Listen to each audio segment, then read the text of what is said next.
Hi everybody, welcome back to Brewing Live, Publicis Sapiens Technology Chat Show. I'm your host, Neha Pathak. Web accessibility as a topic has been around for a really long time. However, in the recent years, it has gained a lot of prominence.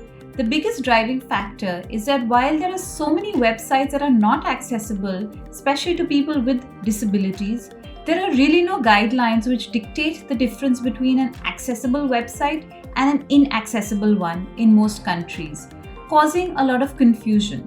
Secondly, the COVID pandemic has driven higher online traffic because of lockdowns. Enabling accessibility has benefits for overall user experience as well. So therefore, to talk about enabling accessibility for the modern web, today my guests are Alison Walden, Senior Director, Technology. Hello. And Lisa Kulichkowski, who's an experienced technology architect, and both of them are based out of Toronto. Welcome, Ali and Lisa. Hi. Ali, let's start with you. How are companies looking at accessibility now when it comes to their sites? Like, what's changed? Well, Neha, we've been doing this kind of work intermittently since around 2005 when I started at Publicis Sapient. And I will say that we've had more requests over the last 10 years, and it definitely has been increasing year over year. And I think there are a few factors contributing to that. I mean, there's definitely an atmosphere of increasing lawsuits in this area and more stringent laws depending which country you live in. And, I'm also hoping that companies are just trying to do the right thing now and also increase their user base for this huge population of people with disabilities so that they can access their content and services. So another thing is how companies are doing accessibility has changed. Companies that are doing accessibility really well, for some of them, it's because they've been negatively impacted by lawsuits. And what they're doing now is placing accessibility at the forefront of all their online initiatives. So accessibility is not something that they do at the end, but rather something that they're doing every day, all the time. And accessibility has become ingrained into the company values and company culture. People with disabilities have trouble accessing websites that don't have accessibility enabled in them.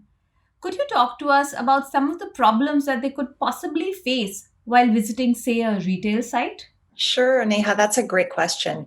And I've been doing a lot of research in that area, especially since COVID. And people are often surprised when I tell them that these very popular and successful retail sites that we all rely on, many of them have huge numbers of accessibility barriers. And the issue is that they're all designed and built primarily for mouse users. So if someone is visiting the site and, perhaps they have a tremor in their hand and they can't focus with the mouse cursor so they can see perfectly well, they're navigating with their keyboard, or perhaps they need a screen reader to announce the content for them, they may notice that something as critical as the global navigation menu doesn't open with the keyboard, or some of the filtering features that allow us to narrow down which products we want to buy won't work with the keyboard or screen reader. A particular annoying thing that I notice when I'm auditing retail sites is often when you tab through the product listing page, as you land on each product tile, the product name's announced, but not the price. I would have to switch modes of my screen reader to hear it. And that's just, it's unacceptable. It's an unacceptable browse experience. Yeah, another thing with retail sites is actually like the checkout process where we have to complete numerous fields on a form. If the form is not accessible, for example, if the form error states are not properly identified, or if you're unable to recover from your mistakes, that's going to cause some issues. So most of us are at home right now during this pandemic, and imagine just trying to order groceries online, but you can't check out because the form is not accessible. That's a problem that's going to impact all of us, not just people, with a disability. And that's an example of how accessibility benefits everyone. Lisa, we know that some governments now mandate accessible websites for private companies. What are some things that companies need to keep in mind while building accessibility into their sites? The most important thing to know is that accessibility needs to be considered at every stage and that it doesn't rely on just one person alone. Everyone plays a part in accessibility. For example, the designers need to make sure that their designs meet contrast requirements and they don't rely on color alone to convey information. UX designers need to make sure that information is properly documented so that their widgets will work with the screen reader and with the keyboard. The development team needs to make sure that their HTML is semantic and that their code is valid so that the product will work on multiple devices and platforms and with various assistive technologies. The content creators and the copywriters need to make sure that the pages they create are structured and are logical.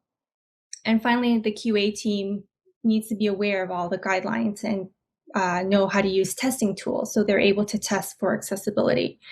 I think to note here as well is that like all these teams will always, work together. They don't work in silos. They work together to create accessible experiences. Yeah, in general, what we always tell clients is that they should think about accessibility as more of a journey than a destination. It's not just something that you can tick off on a box and you're done. It's like Lisa says, it needs to be embedded into a company's culture and processes. But one tip I can offer is that when I'm doing my research and looking across these different websites, I do notice that companies who have employed an accessibility lead are doing better in this area. So that's something that companies should consider doing. Ali, you said you've been doing this since 2005, and we in Publicis Sapient have a very large experienced technology team. What are our capabilities in this area, and what are we doing to build these capabilities? Exactly. We've been doing this for over a decade. Some of our capabilities include doing accessibility reviews across all stages. So we can start at wireframe or design or obviously a fully coded page and provide reviews and insights on any potential issues. We also do remediation work for our clients. So we'll go in, do an assessment, fix all of the issues. And then after that, we'll actually encourage them to get training. So we will go in and train all of their team members and help them embed accessibility into their processes. Because one thing that we found is that it's not enough to just go in and fix their website for them because they can break it the next day. They need to be empowered to understand what all of the guidelines are so that they can continue to follow them. We are actively growing the team. Right now, our capabilities are centered in the Toronto office. And of course, that doesn't mean anything at Publicis Sapient. We work on projects all over the world. And we are rolling out training this year for our design and technology teams. That's going to be mandatory. So it's really great to get that support from Publicis Sapient. And we also help people get certifications in this area. Another thing I wanted to add is that, there's always a part that we can play to help a client on their accessibility journey. Right now, I'm on 2 projects as the accessibility lead. So for one client, they're doing accessibility really well and they have really robust processes in place. So I'm helping to make sure that the content we put up on their site remains compliant and then also helping to improve their overall accessibility score. With the other client, they're brand new to accessibility. So I'm making sure that, internally with PS, we're doing accessibility at every stage within our own processes, and then also helping to establish accessibility at the client within their organization as well. Thank you, Ali and Lisa, for this really wonderful chat.